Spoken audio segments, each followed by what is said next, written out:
ବାପା ବାପା ମୁଁ ବାହାଘର ହେବି। ଆରେ ଧନିଆ ଏ ତ ହଉଛୁ କାହିଁ ଛାନିଆ। ନାଇଁ ବାପା ମତେ ଆଜି ବାହାଘର କର ଆଜି।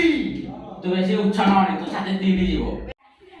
ନାଇଁ ବାପା ମୋର ଷ୍ଟିଲ ଛାତି ଜମା ଚିରିବନି ନଇଁ ଯିବ। ଆଉ ଛାନିଆ ହେବିନି। ମୋ ମୁଣ୍ଡର ବାଳ ସବୁ ଉପୁଡ଼ି ଗଲାଣି। ଟୋକି ପସନ୍ଦ କରିବେନି ଲୋକଙ୍କ ଆଗରେ ବେଜିତି ହେଇଯିବି। ହଉ ଆଉ ଝିଅଟେ ତ ବାହାଘର କରିଦେବା ଆଉ। କେତେବେଳେ ମୋ ବାପା ଆସିବେ ମୁଁ ବାହାଘର ହେବି। କେତେବେଳେ ମୋ ବାପା ଆସିବେ ମୁଁ ବାହାଘର ହେବି। କୁଆଡ଼େ ଗଲେ ମୋ ବାପା କେତେବେଳେ ଆସିବେ ମୁଁ ଖୋଜି ଖୋଜି ପାଉନି। ହଉ ବାପା ଧନିଆ ଝରେ ସେଠି ଝିଅ ରାନୀ ସହିତ ତ ବାହାଘର ଆଜି କରିଦେବା। ହଉ ଠିକ ଅଛି ବାପା ମନ ମୋର ଭାରି ଖୁସି ବାପା ଆସ ଟିକେ କୁଣ୍ଡା କୁଣ୍ଡି ହେଇଯିବା।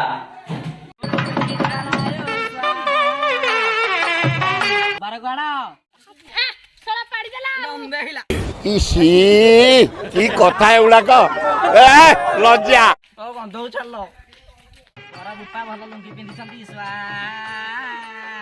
ଘର ଭଲ ଚଷମା ପିନ୍ଧିଛନ୍ତି ଓମ୍ ଧନିଆ ପତ୍ର ଆୟୋ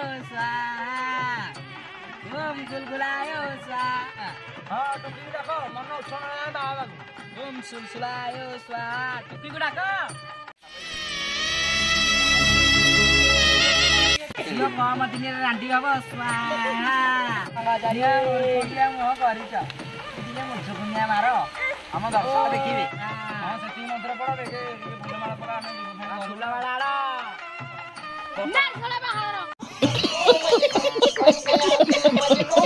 ଫୁଲମାଳ ଆଇଲା ଫୁଲମାଳ ପିନ୍ଧାନ୍ତୁ ପିନ୍ଧାନ୍ତୁ।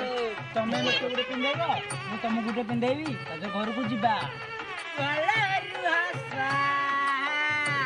ଦେଖେ ପିନ୍ଧାନ୍ତୁ ଟାଇମ ଗଡ଼ି ଯାଉଛି। ଲାଇକ୍ କରନ୍ତୁ ସବସ୍କ୍ରାଇବ କରନ୍ତୁ କମେଣ୍ଟ କରନ୍ତୁ ସେୟାର କରନ୍ତୁ ନିଆଁ ଜଳୁନି ମନ୍ତ୍ର ପଢ଼ ଚାଲ ଘରକୁ ଯିବା ମନ୍ତ୍ର ଖୋପଡ଼ି ତୋड़ बर जाऊची देखो रोसणी करी गाड़ी पछकू गाड़ी धाड़ी की धाड़ी। ए बजा वाला अरे बंद कर मु जा गाउची बजा।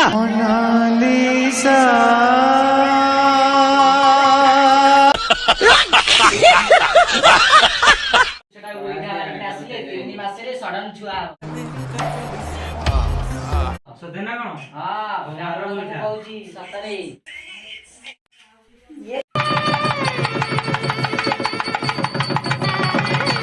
କାହିଁକି ଦକ୍ଷିଣା ନାହିଁ ବୁଝି ନାହିଁ କିଛି ନାହିଁ ଛୁଆ ଖେଳ ଦେଖିଲ।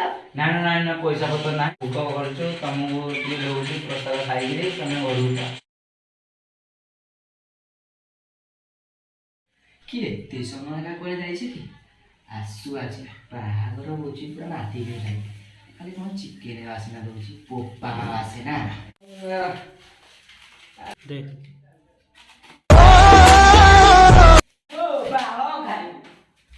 भाग्यता लिखी कपाला लिखन भाग्य डोरे ଧନ ମୋର କଣ କରୁଛି?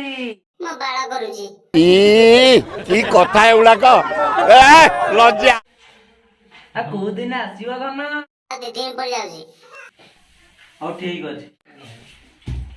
अरे नीलू मिल्लू अरे सिल्लू दिल्लू अरे संजू मंजू अरे हे रंजू ए बुदिया ए कंधिया ए मागुदा दपदिया ए मौसी ए पीसी सुनो सुनो अरे सुनो सुनो सुनो।